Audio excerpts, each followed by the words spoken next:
Hey guys, I hope everybody's having a wonderful day. If you don't know me, my name is Lesley. Okay, my name's Lesley, but for my username, I'm Lesley X1 because I'm a girl. So of course I have to add a lot of Y's to everything. So it's been a long time since I've done a story time video, and I thought, well, I've kind of been in the mood since I've been watching a lot of story time YouTubers, and I realized I kind of have a good handful of stories, and I just had a story created over Thanksgiving break when I went to Madrid, Spain. Yes, it was very fabulous. Thank you for asking. It was wonderful. What did you do on your break? Daughter of a flight attendant right here. So today's story, if you haven't read the title, which I don't know why you would click on this video if you didn't read the title, but it's about having a cab driver from hell.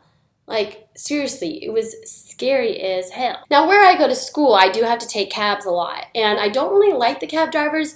I would say sometimes they're friendly, but sometimes they can be a little bit more aggressive, creepy, but I would say no experience compares to this one. So there's a huge group of us. There's my mom who, like I said, she's a flight attendant, her crew, another crew that's coming back to the States another day, and all of them brought their family members because it was an extended layover being over the holiday, Thanksgiving. So we're a big group, and this one girl, like everybody wants to do something fun and explore. So this one girl says to us, well, I can get us a great deal at this place where they have live flamenco dancing. And I've never really seen flamenco dancing, not a lot of people have, so everybody was on board. It was $25 for a 3-course meal, which was fabulous.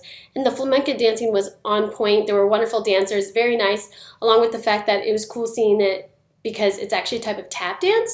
So it's just so cool. Go check it out. So we all have to split up in about groups of about 4 to get in the cab. So we one by one, this woman who, seems very confident, like she knows what she's doing, sending us off. She gives us a piece of paper, each group, and it has the address of the flamenco place, and stapled onto it is the Holiday Inn, just so like they remember what the address is to get back. Because, with phone services, most people don't have it where like they can go on Google Maps or they can call each other and whatnot. So we have the two addresses in place. So we're lined up in front of this Holiday Inn, and boom, boom, boom, we're all going in these taxi cabs. So we find a taxi cab, and my mom's in the front, I'm in the back, and then this other flight attendant is there with her daughter, who's a little bit younger than me, but she's about my age. So we're in the cab, and we hand him the sheet of paper, and he seems very confident that he can get us there. He knows of it. Granted, it's a bit hard to understand him because he doesn't know any English. And that's okay because, us Americans are in his country. We're in Spain where we don't know Spanish. Maybe my mom knows a little bit or so, but basic words. But, that's fine. That's whatever. And we understand that, like, Spanish people, like, might, to us, like, be more abrasive. Like, I don't mean to be rude, but it's just the fact that, like, Spanish people can speak a little bit more loud, like a louder volume. They could speak faster, and, just that there's, like, a barrier of miscommunication there. So, it wasn't really that kind of frightened us. Like, we were totally fine. We understood. So we drive, and he takes a right. He takes another right. He takes a third right. Then he takes a fourth right, and he goes to drop us off at the Holiday Inn. And we're just sitting there like, what the heck? And so now I have no idea if this cab driver is so dumb because he picked us up from the Holiday Inn, literally did a circle, and tried to drop us off there, trying to scam us with money. Because, of course, we're tourists. We pretty much say, like, have scam us written on our forehead.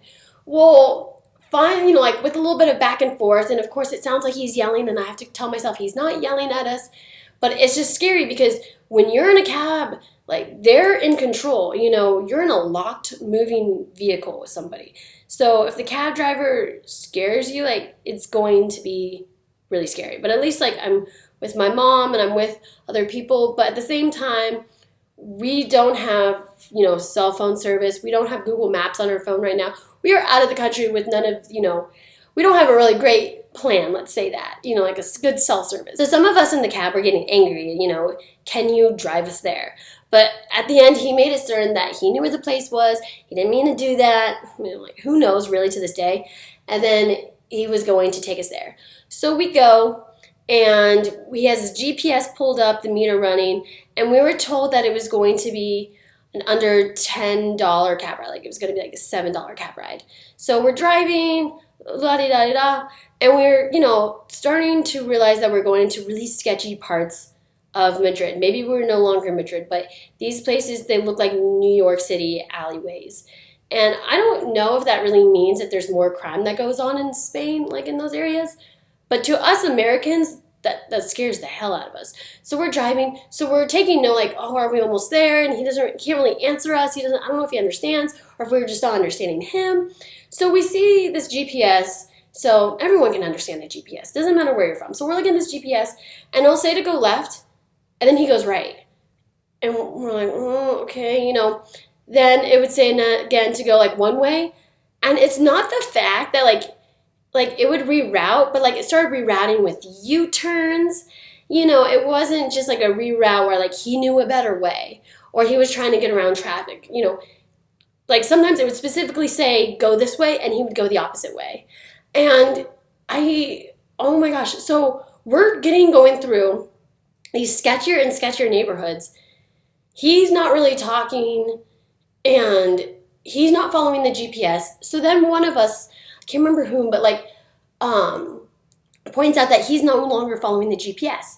Well, I don't know if he gets mad, if he gets frustrated. I don't know what his plan is. He turns off the GPS and he continues driving. He has no idea where he is going. Or maybe he knows exactly where he's going. I'm starting to think that I'm about to be human trafficked, because there's me who's like, look like I'm 12. This other girl who's 19 in the car. And, it's not like there's any men in the car to really defend us. There's two moms, moms can get pretty scary when they're angry, like they become mama bears. But still, you don't know what's going to happen. So we're freaking out. We're still going through the neighborhood. And then like my mom is like communicating, like, do you know where we are? All this stuff. And, maybe to this day, we kind of assume he got frustrated. But he starts, getting louder than usual and starts yelling. And his hands are frantic. And it's all in Spanish. And so then my mom thinks she's like, smells alcohol on his breath. So I don't know how common that is, exactly. I don't know if it was a mouthwash. I don't know, because I know in Europe, people kind of leisurely drink. But in America, that's kind of really scary. So like us Americans are scared to death.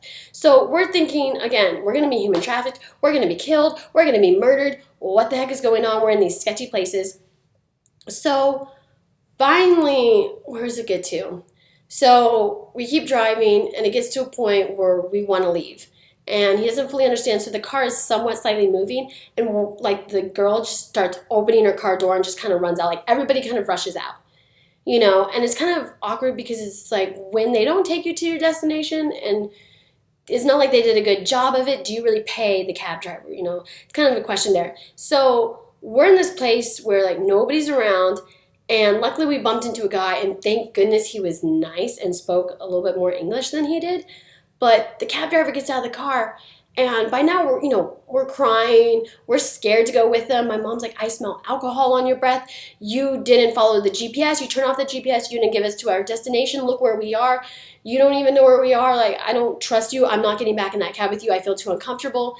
And the fact that he would scream a lot. My mom had already told him, like, stop yelling. Like, I don't care. Like, don't scream in my mom's face. She can smell the alcohol on your breath. So he doesn't go away. So my mom eventually has to pay him to go away. And he doesn't go away at first. He still wants to take us to the destination, which makes me think that he didn't really mean as much harm as we thought he did.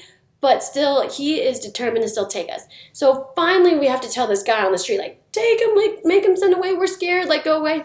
Eventually, he went away, and then after following directions and like being all squirmish and walking down these streets, talking to a lot of women who honestly didn't know English. Like I thought they kind of all would in Madrid, but no, they didn't. And then taking another cab and then kind of searching around there. Like 2.5 hours later, we finally made it to the destination. And we knew we had to get there because they'd be super scared about what happened to us. So we knew we had to show up to the flamenco dancing thing. So what was this cab driver trying to do? To this day, I'll never know.